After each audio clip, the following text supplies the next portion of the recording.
Look at that throttle body, Corey. Check that thing out. Boom, boom, boom, boom.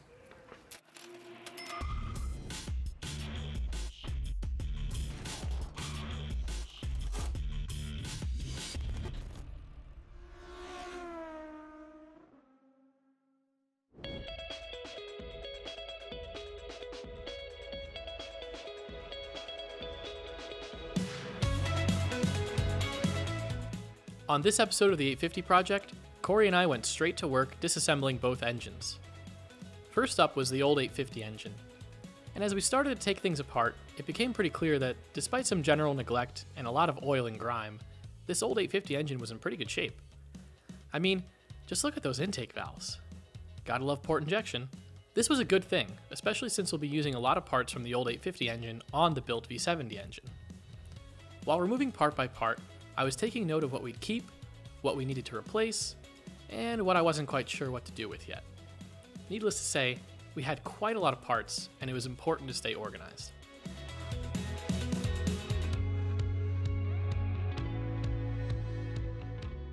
When we pulled the intake manifold off, we discovered that we had ourselves a VVIS, or Volvo Variable Intake System, which was only found on the early NA cars. The VVIS system used a unique dual runner intake manifold design, but we'll have to do some modifications to get this to work on the RN engine. More on that later.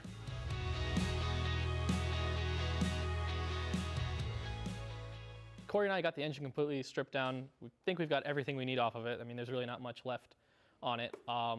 So before we start tearing into the other engine, we're going to show you how we stayed organized, because there's a lot of nuts and bolts here. Considering we've got two engines and two subframes, it can be really easy to get disorganized. So basically, we've been labeling every little bolt in these little baggies. So you can see here, axle bracket, power steering lines. You know, it takes a little extra time to do this kind of stuff, but it saves you a lot of time when you're putting it back together.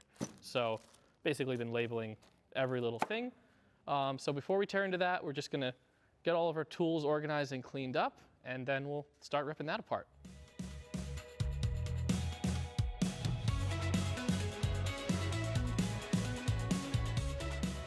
Next up was the V70 engine, and the first step was to remove it from its P2 subframe. Many components from the V70 engine we won't be using, as they're not interchangeable in the 850.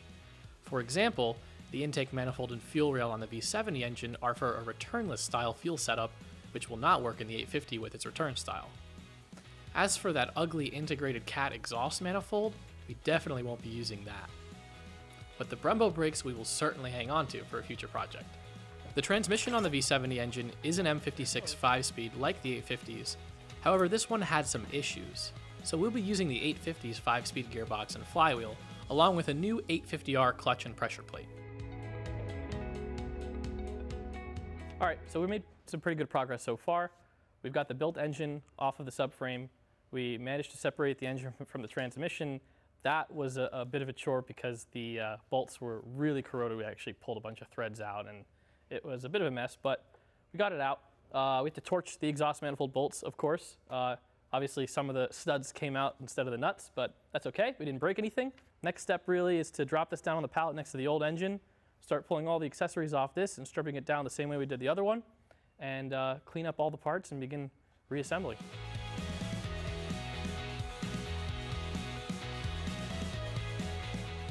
As much as I wanted to start bolting things back together, I didn't overlook the importance of taking the time to give the parts a decent enough cleaning.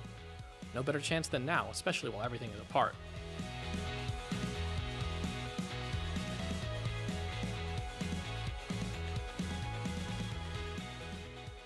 Now, we plan on completely going through this engine at some point in the future, but for the sake of getting this thing running, we decided to do a general refresh of all the timing components, coil packs, spark plugs, and some gaskets and seals. So, it was time to sit at my desk and order some parts. Alright, so I'm just adding the last bit of parts I need. I know I need an exhaust manifold gasket. I need spark plugs and coil pack kit. Here we go, we got a Bosch ignition coil kit that comes with the spark plugs. And add that. Looks like we have pretty much everything we need in stock, so I'm going to go ahead and check out, and we'll go pick these parts up. All right, so I printed out my pick sheet, double-sided, got my pen to check it off. We're gonna go into the DC and start picking these parts, so come on with me. We're in the K section here, so we got 2 KAs and a KE. So let's go. KE1A02. KE1A02. KE1A02. So we need 10 of these guys. All right. These are the flywheel bolts. 1, 2, 3, 4, 5, 6, 7, 8, 9, 10. All right. We got our flywheel bolts. We'll check that off. That's done. Let's go to KA now. Now, I'm by no means a professional parts picker. Definitely a lot slower than these guys here, but I didn't want to interrupt them for picking parts for the project because they're picking parts for you guys, so we'll do it ourselves. Clutch really sparing. Perfect. We got 2 axle shaft seals. Let's get that. There's our crank pulley. 2, 3, 4. 1, 2, 5. GB05K04. Input shaft seal. GG02C05. 2, 3, 4, 5. There it is. Timing belt tensioner. Oh, this is the Gates racing belt. Check it out. It's blue. Look at that. That's what I'm talking about right there. Racing, because it's a race car. That's what we need. Heck yeah, there it is. Exhaust manifold gasket. Crankshaft pulley nut. Oh, there it is. All right, so that should do it for now. We may need some other stuff, but we'll figure that out when we cross that bridge. Where are we going now? You want to go back into the shop? Want to go this way? Yeah, let's go that way. Go the back way?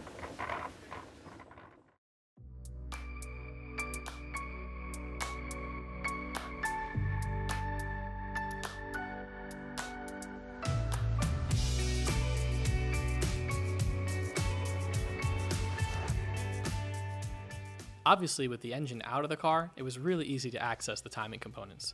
So we took the opportunity to upgrade to a nice blue Gates racing belt, replace the tensioner, pulleys, crank pulley, just to have some peace of mind, as we know we don't want this belt snapping, especially considering these are interference engines.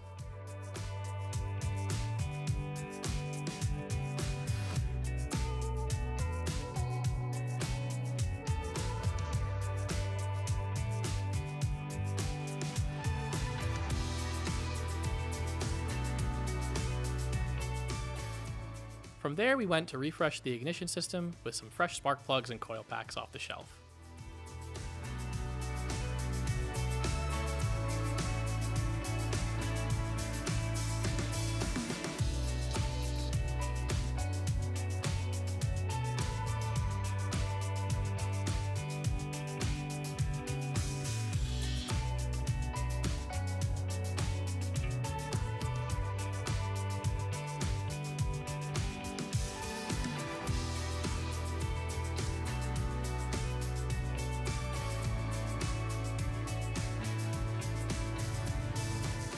Now back to the intake manifold that I mentioned earlier. This is Volvo's variable intake system, which was only found on the early NA cars. The VVIS system used a unique dual runner intake manifold design with both long and short runners to increase engine efficiency throughout the rev range.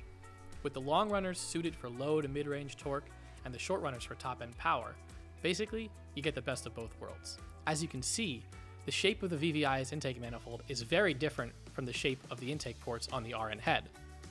So, Corey took a grinder and an old gasket from the intake manifold on the RN engine, placed it over the intake manifold, and port matched it as close as he could. Now, so long as we can get Aaron's M4.4 ECU to control the manifold, we may be able to achieve a very linear power band despite having upgraded cams and a ported head.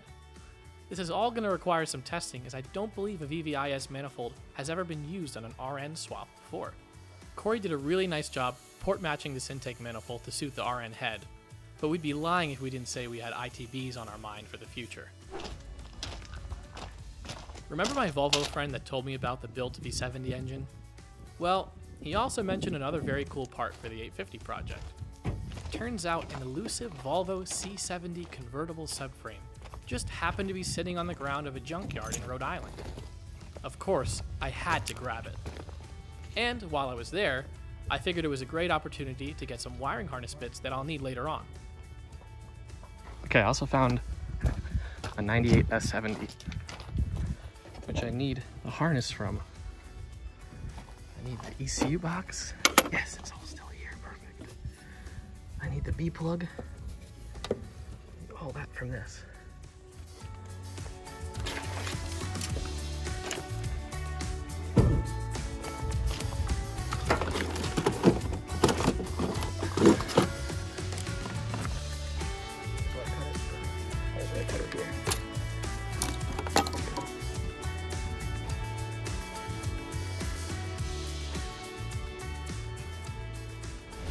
Okay, so we've got two subframes here in front of me. I'm gonna kind of explain to you why I got this subframe. This is the old subframe that we pulled out of the 850. That's the subframe that we pulled out of the Volvo P2 that we got the built engine from. We're not using that one because that's from a completely different chassis and will not work. This, like I said, we pulled out of the 850, but this is what's actually going in the car. So what this is a Volvo C70 convertible subframe. The benefits on the convertible subframe, most obvious being this cross brace right here for added rigidity. Now when you chop a roof off of a car, you lose a lot of rigidity, so you have to make up for it elsewhere. So what Volvo did was they added this brace. They also have 4-bolt control arms instead of 2-bolt control arms. But another very cool thing is the subframe bushings, or rather lack of subframe bushings. So as you can see on this, it's a solid insert. There's no bushing whatsoever. Whereas on the 850 subframe, you have these bushings. So as you can see, that's not, that has a lot of play in it. This obviously is not gonna have any play. So it's gonna be solid mounted in the car. That'll drastically improve handling, road feel, response. It's just a really cool, very neat piece. I was lucky enough to find this at a junkyard in Rhode Island. And it's just one really cool piece that we're gonna put in the car. I'm really excited. So this is going in the car, this is getting scrapped, and we'll keep going. Coming up next for the 850 project, we dive into the transmission for some worthwhile upgrades, and things really start coming back together as we get the built engine assembled on the C70 subframe.